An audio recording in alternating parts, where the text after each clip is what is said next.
How to fix Western Union error code C2002.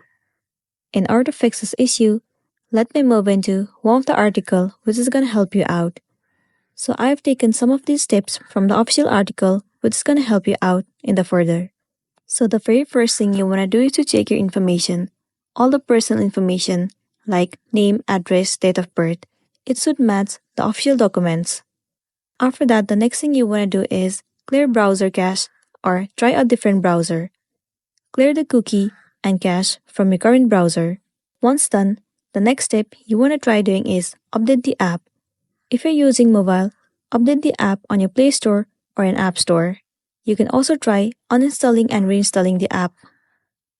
And the next thing you want to try doing is contact the Western Union support. You can call Western Union support by visiting in this link and go to contact us.